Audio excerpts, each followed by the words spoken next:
Welcome back to the Deep Dive. Today, we are jumping into a rapid synthesis of how international cooperation is, well, really changing. It is. If you thought development aid was just about, funding big projects, you really need to think again.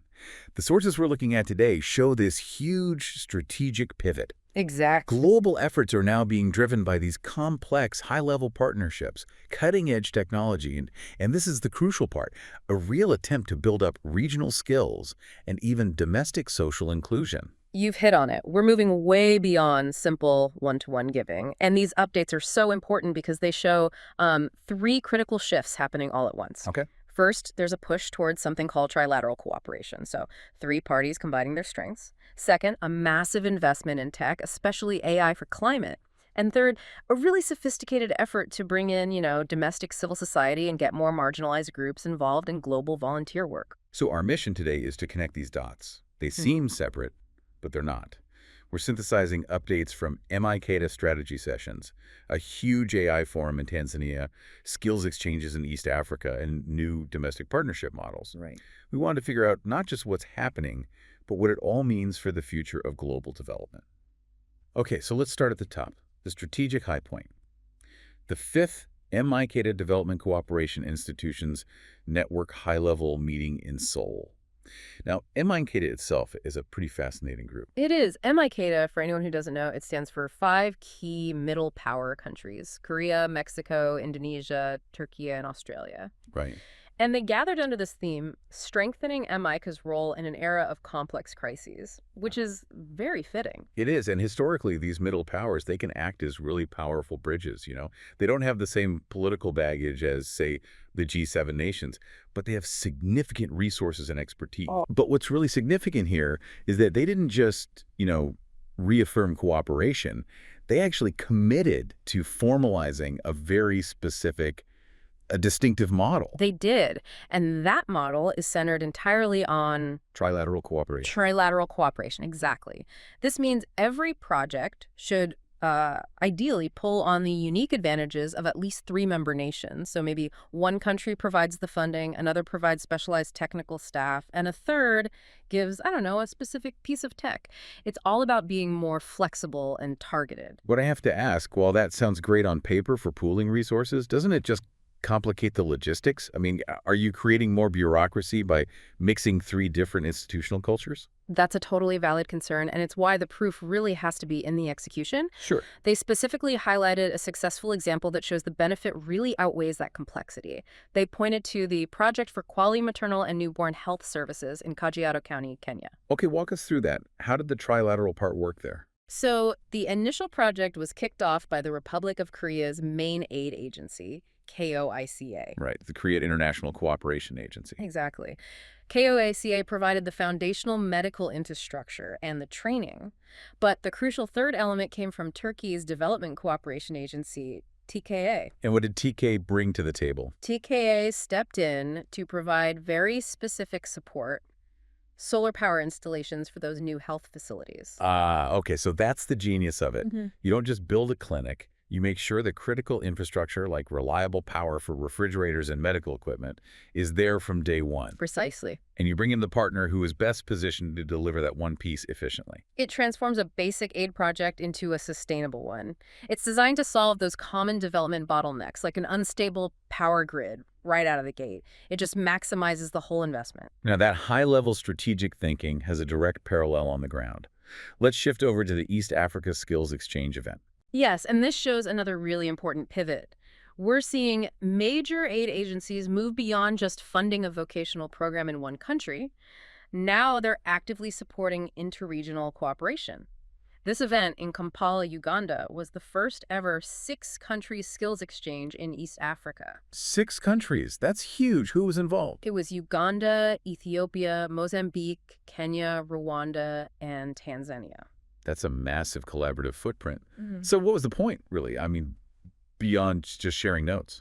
Well, the underlying goal was to standardize vocational excellence and get the next generation of technicians in the region working together. And this wasn't some academic conference. It was a high-stakes, hands-on competition. Okay, that sounds interesting. What stood out from the competition itself? The output. The student teams had to use their core skills, electrical, welding, plumbing, to build these small, eco-friendly eco-houses. Well, that's clever. It is. It takes vocational training and immediately applies it to a project that requires real-time collaboration, problem solving, just like they'll face in the professional world. And the sources said the Ugandan team won the grand prize, right? They did, for quality and collaboration. This kind of competitive training must be a powerful incentive, not just for the winners, but for all the schools involved across the whole region to, raise their game. This is how you build the human capital you need for what we're talking about next. High technology. Okay, let's unpack this. We're jumping from plumbing and welding skills straight to artificial intelligence. A big jump. Yeah, with the AI for Climate Action Forum 2025. This event was highly symbolic and very strategically placed. It was held in Dar es Salaam, Tanzania, and co-hosted with the UNFCCC Secretariat. The UN climate change body. Right. And critically, this was the first AI-themed international event of this scale held anywhere in Africa. It makes a very clear statement about where the focus needs to be. And who is that focus on? The explicit purpose was leveraging AI to help with climate change responses in the world's most vulnerable regions. The LDCs, least developed countries, and ASIDAs, the small island developing states. The places that need these solutions the most. Exactly. They're the ones that need predictive, resource-efficient tech more than anyone. So we've got the context. What were the tech heroes of the forum? What was actually showcased? There were some incredible applications. For instance, a Korean startup showed off an AI leak detection system called Nello. Nello. Yeah, it's designed to dramatically cut down on water loss in aging city pipes, a massive problem globally. But the real headline was the AI for Climate Action Award 2025. Okay. There were 634 global submissions. The winner was a project called SAFER. SAFER. That sounds like an acronym we need to break down. It is. It stands for Smart AI-Based Farming and Irrigation for Resilience. It was developed by K-Water. So what does it do? Well, essentially, SAFER is an AI-based farming solution. It doesn't just give you a blanket weather forecast. It analyzes real-time weather, specific soil data, and what the crops need to give customized, ultra-precise guidance directly to farmers. Wow. So it tells them exactly when to water, where to water, and how much. Exactly. Saving water and maximizing yields, especially under climate stress. That's just phenomenal applied technology. You're solving the most fundamental problems, food and water security, with this high-tech precision. But deploying complex AI in places that might not have great internet or a reliable power grid? Yeah. That has to be a challenge. That is the critical discussion happening right now. The risk is real. But the urgency of climate change demands these kinds of efficient, customized solutions. Sure.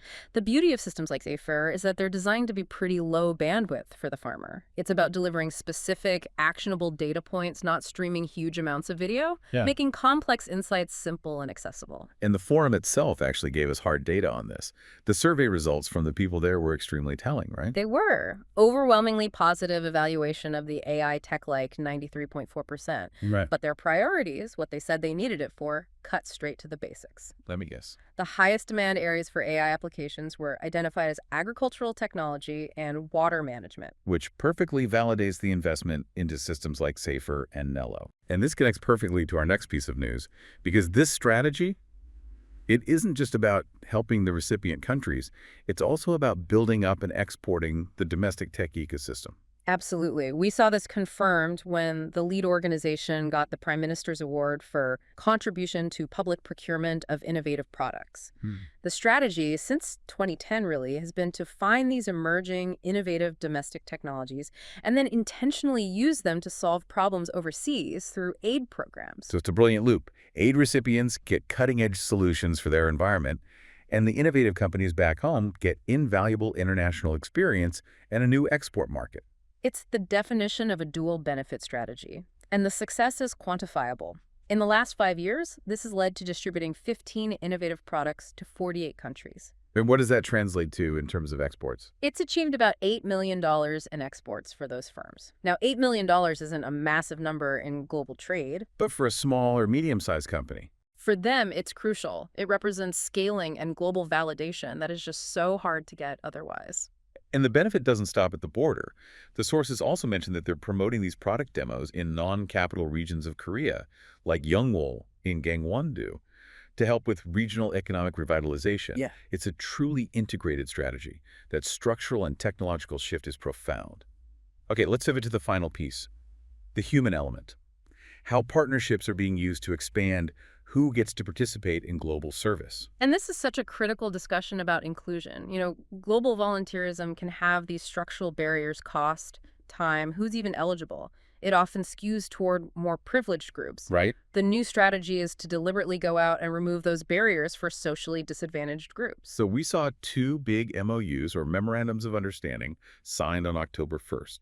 One was with the Korea Institute for Healthy Family, or KIHF. And the other with the Korean Association of Social Welfare Centers, KASWC. And what are the specific targets here? Who are they trying to reach? The goals are very specific.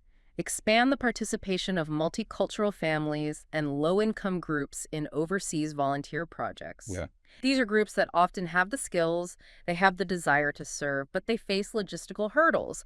They might need support with childcare, flexible schedules, or financial aid that a mainstream program just might not offer. So how are they leveraging the sheer size of these organizations, KIHF and KASWC, to make this happen? That's the crucial detail. It's all about using the community infrastructure that people already trust. KIHF manages a network of over 240 family centers across the country. So they're already embedded in the community. Deeply. So by partnering with them, they can promote these volunteer opportunities directly through the centers, through the Donuri portal that multicultural families already use.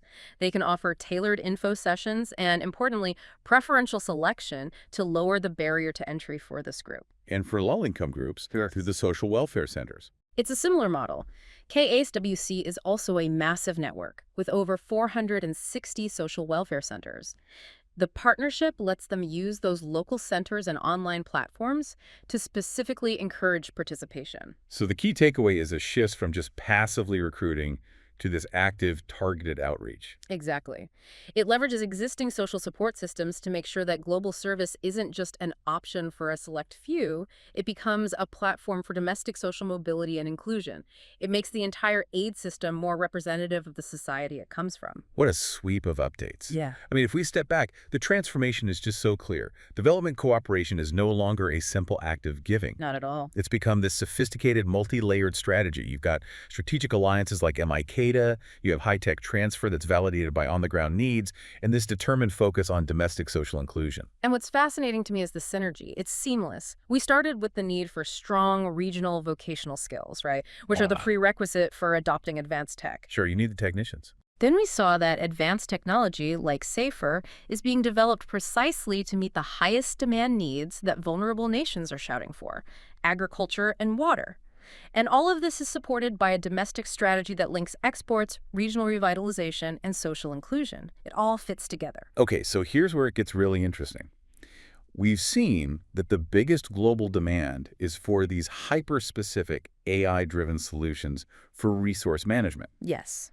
So considering the success of something like SAFER pairing local data needs with a specific technology, what large-scale problem in your own city or maybe in your own field could be solved by doing the same thing, by pairing local needs with an innovative technology, even if that tech was originally built for a completely different purpose? That intersection, that's the future.